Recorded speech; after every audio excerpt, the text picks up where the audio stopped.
Please subscribe Telugu 7 Media. Okay, అందరికీ నమస్కారం. మన్నా కృష్ణ చైతన్య, భారత కమ్యూనిస్ట్ పార్టీ సిపి ఏలూరు జిల్లా సమితి. ఈరోజు డాక్టర్ బాబాసాహెబ్ అంబేద్కర్ గారి 135వ జయంతి పార్టీ కార్యాలయంలో ఏఎస్ఎఫ్ ఆధ్వర్యంలో నిర్వహించుకుంటాం. బాబాసాహెబ్ అంబేద్కర్ గారు ఏమి కాంక్షించి ఈ దేశంలో అంతరాంతరం అస్పృశ్యత నిర్మూలన జరగాలని, అదేవిధంగా భారత రాజ్యాంగ నిర్మాత, భారత రాజ్యాంగ డ్రాఫ్టింగ్ కమిటీ చైర్మన్ గా ఆయన రాజ్యాంగాన్ని చక్కగా రూపొందించారు. కానీ ఈనాటి పాలకులు ఆ రాజ్యాంగాన్ని దొంగలో తొక్కే విధంగా, ఆ రాజ్యాంగబద్ధంగా పరిపాలన సాగకుండా ఆ రాజ్యాంగాన్ని పక్కన పెట్టి పరిపాలన సాగిస్తున్న పరిస్థితి.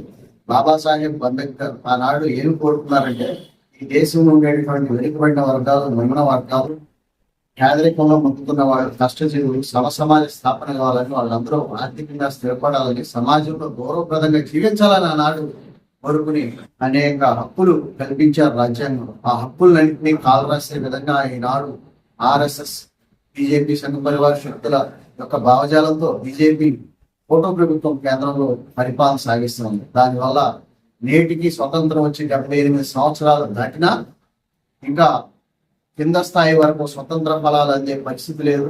దానికి తోడు రాజ్యాంగబద్ధంగా పారదర్శకంగా ప్రజారంజక పాలన అందించవలసిన ప్రభుత్వాలు ఆ రూపంగా కాకుండా కేవలం పెట్టుబడిదారీ వ్యవస్థకి, అదేవిధంగా కార్పొరేట్లకి సంపదనంతా దోచిపెట్టడం ద్వారా పేదలను మరింత పేదరికంలోకి, కష్టజీవులను మరింత కష్టాల్లోకి నిండిన పరిస్థితుల్లో వెళ్తా ఉన్నాయి. కాబట్టి రాజ్యాంగం అందించిన అంబేద్కర్ యొక్క కోరిక ఏనాడైతే ఏమైతే కోరుకున్నారో ఆ రకంగా ప్రజలు సంతోషాలతో, సమాన హక్కులతో, అంటరాంతను అస్పృశ్యత లేకుండా జీవించాల్సిన అవసరం ఉంది. అదేవిధంగా ఇప్పటికీ 80 కోట్ల మంది ప్రజలు పేదరికంలో మగ్గుతూ ఉన్నారని కనపడతా ఉంది. కాబట్టి ఇవన్నీ కూడా నిర్మూలన జరిగితేనే బాబాసాహెబ్ అంబేద్కర్ గారికి భారత్ అంతా ఉంది విజ్ఞాన పురస్కారం పొందిన వ్యక్తి, ఆయనకి ఘనమైన నివాళి అర్పించినట్టుగా ఉంటుందని, ప్రభుత్వాలు చేసేటటువంటి ప్రజా వ్యతిరేక విధానాలు, కార్మిక వ్యతిరేక విధానాలు, రైతు వ్యతిరేక విధానాల మీద అలుపెరగని పోరాటాలు చేయడానికి కమ్యూనిస్టులు, అలాగే విద్యార్థి సమస్యలపైన విద్యార్థి ఏఐఎస్ఎఫ్ కానివ్వండి, మహిళల సమస్యపైన మహిళా లోకం కానివ్వండి, అందరూ కూడా ప్రజల పక్షాన నిలబడి పోరాటాలు చేయడం ద్వారా, ఈ ప్రభుత్వాలపైన ఒత్తిడి తేవడం ద్వారా, రాజ్యాంగబద్ధంగా పరిపాలన అందించగలిగే విధంగా ఈ ప్రభుత్వాలను తయారు చేయడం ద్వారానే ఆయనకి ఇచ్చే ఘనమైన నివాళిగా భావిస్తా ఉన్నాం. ఈరోజు భారత రాజ్యాంగ నిర్మాత, అలాగే భారత రాజ్యాంగం సంబంధించిన డ్రాఫ్ట్ కమిటీ చైర్మన్ అంబేద్కర్ యొక్క 135వ జయంతి కార్యక్రమాన్ని సిపిఐ జిల్లా కార్యాలయ స్ఫూర్తి భవనంలో అఖిల భారత విద్యార్థి సభ కేఎస్ఎఫ్ ఆధ్వర్యంలో నిర్వహణ జరుగుతుంది.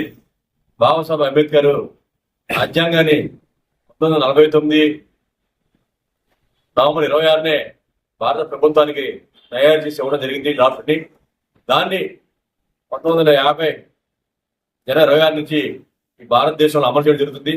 75 సంవత్సరాలుగా రాజ్యాంగం అమలు జరుగుతున్నప్పటికీ భారతదేశంలో ఉన్న నిమ్న జాతులకి న్యాయం జరగట్లా, దళితులకి, గిరిజనులకి, ఇతర పేదలకి సమాన హక్కులు సాధించడంలో ఈ ప్రభుత్వాలు, పాలకులు వాళ్ళ యొక్క విధానాల వల్ల న్యాయం జరగలేదు. ఇప్పటికైనా భారతదేశ ప్రజానికానికి, నిమ్న జాతులకు న్యాయం జరిగే విధంగా రాజ్యాంగం నిర్మాత అయిన అంబేద్కర్ యొక్క ఆశయాలకు అనుగుణంగా ఆ రాజ్యాంగాన్ని చూసా తప్పకుండా అమలు చేసి ఎవరైతే పేదవారు ఉన్నారో, దళితులు ఉన్నారో, ఎస్సీలు ఉన్నారో వాళ్ళందరికీ న్యాయం చేయడం కోసం ప్రయత్నం చేయాలని, ఏవైతే బీజేపీ ప్రభుత్వం 11 సంవత్సరాలుగా భారత రాజ్యాంగం, అంబేద్కర్ నాయకత్వం వహించిన రాజ్యాంగాన్ని తొంగలో తొక్కి వనవాద సిద్ధాంతం ఆధారంగా మను స్మృతితో కూడిన రాజ్యాంగం తీసుకురావడం కోసం ప్రయత్నం చేస్తుంది. అది సరైనది కాదు. అది తీసుకురావడం వల్ల శూద్రులుగా మన పేదలు కానీ ఇతర వర్గాల వారిని గుర్తించబడతారు. దానివల్ల భారతదేశం మనంతా వెనకబడిపడే పరిస్థితి ఉంది. కావున ఏదైతే అంబేద్కర్ రాజ్యాంగం ఉందో ఆ రాజ్యాంగానికి అవసరమైతే పేద ప్రజలకి, దళితులకి, ఎస్టీలకి ఉపయోగపడే విధంగా మెరుగులు దిద్ది అమలు చేయడం పూర్వం అని చెప్పేసి కోరుతున్నాం. ఆ విధంగా అంబేద్కర్ యొక్క రాజ్యాంగాన్ని అమలు చేయడం ద్వారానే ఈ భారతదేశం యొక్క సమున్నత స్థానం కానీ, శాంతి సౌఖ్యత కానీ, భారతదేశ ఐక్యత సమగ్రత కానీ కాపాడబడతాయి. దానికోసం మనందరం కూడా సంఘబద్ధులు కావాలని, దానికి విద్యార్థి సంఘ, ఏఎస్ఎఫ్ కార్యకర్తలు కానీ, సిపిఐ కార్యకర్తలు, ప్రజా సంఘ కార్యకర్తలు ఆ రాజ్యాంగ అమలు కోసం కట్టుదిట్టమైన పోరాటాలకి సిద్ధం కావాలని చెప్పి పిలుపునిస్తాం జరుగుతుంది. ఈరోజు డాక్టర్ బాబాసాహెబ్ అంబేద్కర్ గారి 135వ జయంతి సందర్భంగా స్ఫూర్తి భవన్ సిపిఐ కార్యాలయంలో చిత్రపటానికి ఘనంగా నివాళులు అర్పించడం జరిగింది. అఖిల భారత విద్యార్థి సమైక్య ఏఐఎస్ఎఫ్ ఆధ్వర్యంలో అనేక పోరాటాలు విద్యార్థుల హక్కులపైన, విద్యార్థుల సమస్యలపైన పోరాటాలు కొనసాగిస్తూ ఉన్నాం. బాబాసాహెబ్ అంబేద్కర్ గారు ఆనాడు విద్యార్థులకు కావాల్సినటువంటి హక్కులు ఏవైతే ఉన్నాయో ఈ హక్కుల్ని కాలు రాస్తా ఉన్నారు నేటి పాలకులు. ఏదైతే విశ్వవిద్యాలయాల్లో కానివ్వచ్చు, లేకపోయి ఉంటే యూనివర్సిటీల్లో కానీ, ఇలాంటి విశ్వవిద్యాలయాల్లో కొంతమంది ఆర్ఎస్ఎస్ భావజాలాలు ఉన్నటువంటి వాళ్ళు మత కులాలు కల్పిస్తూ విద్యార్థుల పట్ల గొడవ పెడతా ఉన్నారు. బాబాసాహెబ్ అంబేద్కర్ గారి ఆశయాలను పట్టించుకోకుండా ఈ కులమతాలను రెచ్చగొడుతూ విద్యార్థుల పట్ల కూడా ఈ ఘర్షణ మొదలు పెడతా ఉన్నారు.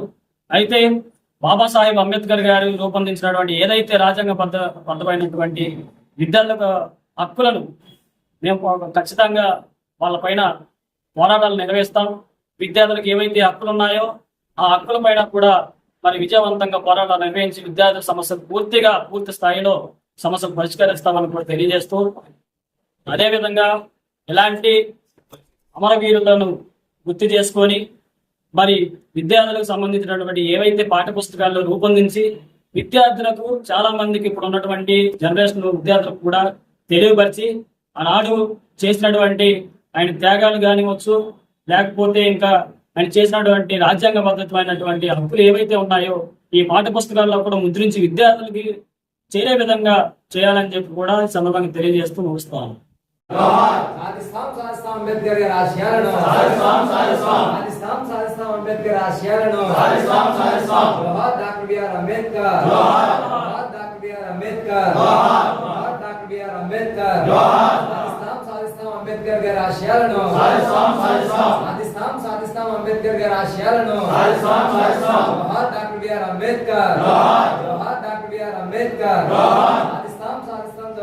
అంబేద్కర్ ఆశయాలను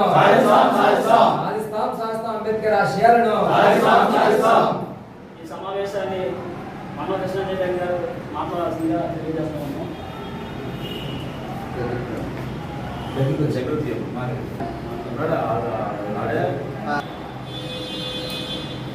ఏంటి ఏమైంది వీడియో తీసేది